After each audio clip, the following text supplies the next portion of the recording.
Hello friends, welcome back to my channel. साथियों, हम लोग आर प्रीवियस ईयर साल पेपर को देख रहे थे और जिसके अंतर्गत हम लोग जीएस के प्रश्नों को सॉल्व कर रहे थे। पिछले वीडियो में हमने प्रश्न संख्या 71 तक के प्रश्नों को देखा था। आज की इस वीडियो की शुरुआत करेंगे रसायन विज्ञान के प्रश्नों के साथ प्रश्न संख्या 72 से, जो है कि कौन सूक्ष्म तत्व नहीं है। प्रश्न संख्या 72 में पूछा गया है कि निम्नलिखित में से कौन सा सूक्ष्म तत्व नहीं है। तो इस प्रश्न का सही जवाब होगा गंधक, ऑप्शन नंबर सी। क्या है साथियों? गंधक, ऑप्शन नंबर सी इस प्रश्न का सही जवाब होगा। आइए हम इसकी व्याख्या को भी देखते हैं। वे पोषक तत्व जिनकी आवश्यकता पौधों को सूक्ष्म मात्रा में होती है उन्हें सूक्ष्म पोषक तत्व कहा जाता है। तो आप सभी जानते हैं पौधों को पोषक तत्व की आवश्यकता होती है साथियों। तो जिनकी आवश्यकता सूक्ष्म मात्रा मतलब बहुत ही कम मात्रा में जिन पोषक तत्वों की आवश्यकता होती है उन्हें कहते हैं सूक्ष्म पोषक तत्व। और इनमें आयरन है, मैग्नीज है, तांबा, जिंक, साथियों ये सभी सूक्ष्म पोषक तत्व हैं। लेकिन गंधक व सल्फर ये सूक्ष्म नहीं है, आधात्विक तत्व हैं। चलिए बढ़ते हैं अगले प्रश्न की तरफ। नेक्स्ट है कि निम्नलिखित में से कौन सुमेलित नहीं है। तो इसमें से क्या सुमेलित नहीं है ये हमको बताना है। तो ऑप्शन नंबर डी, कपड़े धोने का सोडा पोटेशियम दिया गया, ऑप्शन नंबर डी यही वाला सही सुमेलित नहीं है। तो साथियों ऑप्शन नंबर डी इस प्रश्न का सही जवाब होगा। तो जो कपड़े धोने का सोडा जिसे वॉशिंग सोडा भी कहते हैं, ये सोडियम कार्बोनेट को कहते हैं। किसे कहते हैं साथियों? Sodium carbonate. वॉशिंग सोडा का उत्पादन जो है बड़े पैमाने पर लेब्लांक विधि के द्वारा साथियों या वैद्युत विधि के द्वारा किया जाता है। ऑप्शन नंबर डी सुमेलित नहीं था, बाकी बिल्कुल सही सुमेलित थे। नेक्स्ट है कि निम्नलिखित में से कौन फलों को पकने में बढ़ावा देता है। यह प्रश्न बार बार पूछा जाता है। यानी कि फलों को पकाने में सहायक क्या है? तो एथिलीन सही जवाब होगा, ऑप्शन नंबर डी एथिलीन इस प्रश्न का सही जवाब होगा, ऑप्शन नंबर डी। अब साथियों जंतु विज्ञान से प्रश्न है कि निम्नलिखित विटामिनों में से कौन सा शरीर में भंडारित नहीं होता। बड़ा ही आसान प्रश्न है विटामिन से। तो वो कौन सा विटामिन है जो कि शरीर में भंडारित नहीं होता? तो विटामिन सी भंडारित नहीं होता है, इसका हमारे शरीर में भंडारण नहीं होता है। तो विटामिन सी इस प्रश्न का सही जवाब होगा। बी तथा सी दोनों जल में घुलनशील होते हैं। ये प्रश्न भी पूछा जाता है, आप लोग को याद होना चाहिए। आइए देखते हैं आगे क्या पूछा गया साथियों। हमारा जो अगला प्रश्न है वो है कि निम्नलिखित विटामिनों में से किसमें कोबाल्ट होता है। तो कोबाल्ट किसमें होता है? तो कोबाल्ट जब भी पूछा जाए तो विटामिन B12 याद रखिएगा, B12 cobalt, B12 cobalt B12 ऐसे याद रखेंगे तो याद रहेगा, बार बार पढ़िएगा याद हो जाएगा। और गोल्डन चावल एक प्रचुरतम स्रोत है, यानी कि इसमें प्रचुर मात्रा में क्या पाया जाता है। साथियों गोल्डन जो चावल होता है ये चावल की एक ऐसी किस्म है जिसमें विटामिन ए पाया जाता है। ध्यान दीजिएगा, वैसे तो विटामिन ए आप पढ़ेंगे तो जो पीले पके फल होते हैं साथियों, ज्यादातर फलों में विटामिन ए पाया जाता है। तो एक चावल है जिसे कहते हैं गोल्डन चावल, इसे भी जब आप सेवन इसका करेंगे तो आपको क्या मिलेगा? Vitamin A.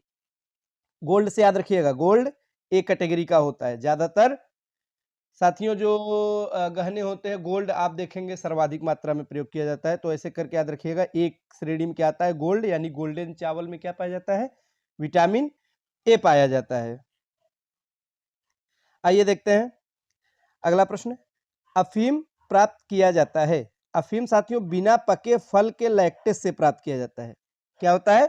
बिना पका हुआ नहीं, जो अध पका फल होता है उसका लैक्टेस यानी दूध। साथियों देखिए, अफीम के पौधे के दूध को सुखाकर बनाया पदार्थ होता है जिसके सेवन से मादकता आती है, नशे के रूप में प्रयोग किया जाता है, आप सभी जानते हैं।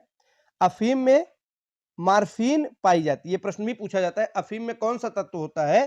क्या होता है साथियों? तो अफीम में 12% तक मार्फीन पाई जाती है और इसी को प्रसंस्करण करके हेरोइन नामक एक दूसरा ड्रग तैयार किया जाता है। हेरोइन भी आप सुने, चरस ड्रग, हेरोइन, अफीम, ये सब हेरोइन सभी ड्रग है, मादक पदार्थ है। विज्ञान प्रौद्योगिकी का प्रश्न है, एटीएम से तात्पर्य है। बड़ा ही आसान प्रश्न है। तो ऑटोमेटेड टेलर मशीन सब जानते होंगे, automated teller machine ATM. Next, निम्नलिखित नगरों में से किसमें Indian institute of ecology and environment स्थित है? तो ये जो है नई दिल्ली में स्थित है। कहाँ पे? नई दिल्ली। ऑप्शन नंबर ए हमारा सही जवाब होगा। याद रखिएगा, इन्वायरमेंट, इकोलॉजी, इन्वायरमेंट, जहां भी याद आए इन्वायरमेंट, पर्यावरण संबंधित, तो अपनी राजधानी याद रखिएगा, भारत की राजधानी नई दिल्ली में स्थित है। जैव विविधता को परिभाषित किया जाता है, जैव विविधता को यानी किसी पर्यावरण में विभिन्न प्रजातियों की श्रेणी से, जैसे अलग अलग प्रजातियां पाई जाती है तो इन्हीं से परिभाषित किया जाता है जैव विविधता। कितनी विविधताएं हैं, कितने प्रकार की प्रजातियां हैं। आगे कि भारतीय राष्ट्रीय जैविक विविधता प्राधिकरण स्थापित किया गया, तो 2003 में स्थापित किया गया। और कहाँ किया गया? तो चेन्नई में किया गया। निम्नलिखित में कौन वायु प्रदूषक सर्वाधिक हानिकारक? वैसे तो सभी वायु प्रदूषक हानिकारक हैं, लेकिन हमें यहाँ बताना है कि सबसे ज्यादा हानिकारक है कौन सा? तो carbon monoxide, option number D, carbon monoxide CO। ये हवा से भारी होता है और स्वादहीन है, रंगहीन गैस है, और ये मानव के साथ साथ दूसरे जीव के लिए भी बड़ा ही ज्यादा हानिकारक है। साथियों, इसे दम घोटू या दमा घोटू गैस भी कहा जाता है, ये भी आपको पता होना चाहिए। आइए बढ़ते हैं अगले प्रश्न की तरफ। जलीय फर्न जिसे जैव उर्वरक के रूप में प्रयोग किया जाता है वो क्या है? एजोला। एजोला एक जलीय फर्न है। ऑप्शन नंबर बी हमारा सही जवाब होगा। एजोला है क्या? एजोला जो है ठंडे पानी में उगने वाला एक घास है, ठंडे पानी में, प्रायः तालाब और पानी भरे स्थानों पर तैरती हुई उगती है। आप देखे होंगे तालाबों में आपको तैरते हुए मिल जाएंगे, और बड़ी तेजी से साथियों बढ़ती है। 20 से 30 दिन, एक महीने के अंदर आप देखेंगे दुगनी स्पीड से इस जो है बढ़ती रहती है।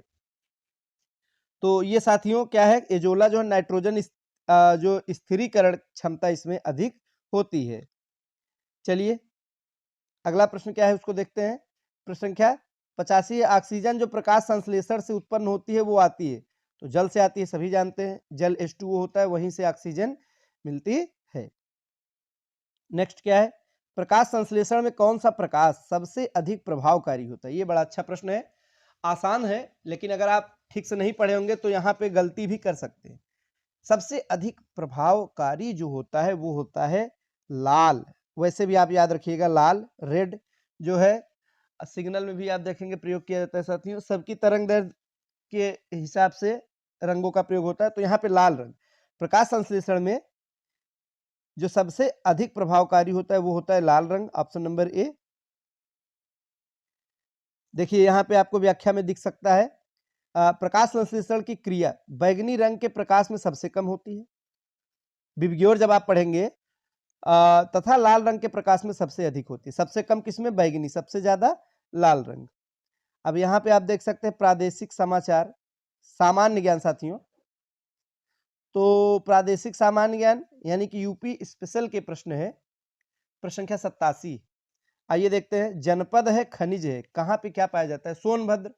सोनभद्र में आप जानते हैं चूने का पत्थर सर्वाधिक मात्रा में यहाँ आपको देखने को मिलेगा। इलाहाबाद की अगर बात की जाए तो तांबे। ललितपुर की अगर बात की जाए तो शीशे वाली बालू, बालू होती है जो शीशे वाली, ग्लास सैंड जिसे कहते हैं। मिर्जापुर की अगर बात की जाए नॉन प्लास्टिक फायर क्ले, तो डी का 1 से सुमेल होगा। इस प्रकार से सही जो हमारा जवाब होगा कूट होगा, ऑप्शन नंबर बी हो जाएगा। उत्तर प्रदेश का गुरु पूर्णिमा पर्व समर्पित है ऋषि, किस ऋषि को गुरु पूर्णिमा पर्व मनाते हैं? तो इस समय तो जिसके जो गुरु बने हैं, या कि जैसे आपने जिनको अपना गुरु माना है तो उन्हीं का पूजा करते हैं, लेकिन पूरे यूपी में सामूहिक रूप से अगर बात की जाए तो ये पर्व जो है वो व्यास ऋषि को समर्पित है। ऑप्शन नंबर ए हमारा सही जवाब होगा। इस पूर्णिमा को हुआ क्या था? महाभारत के रचयिता जो कृष्ण द्वैपायन व्यास जी थे, इनका जन्म हुआ था। आगे है, उत्तर प्रदेश के किस क्षेत्र में सोयाबीन की फसल मुख्यतः उगाई जाती है?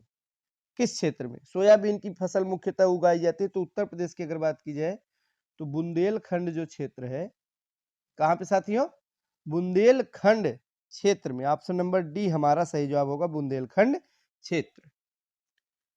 तो साथियों ये थे आज के कुछ जीएस के महत्वपूर्ण प्रश्न। आगे भी कुछ प्रश्न बचे हैं, और इसके बाद जो दूसरा प्रीवियस ईयर पेपर है उसे हम लोग नेक्स्ट वीडियो में देखेंगे। जीएस के साथ साथ हिंदी का भी प्रीवियस ईयर पेपर हम लोग देख रहे हैं। तो वीडियो अच्छा लगा तो लाइक करिएगा। मिलते हैं अगले वीडियो में। धन्यवाद।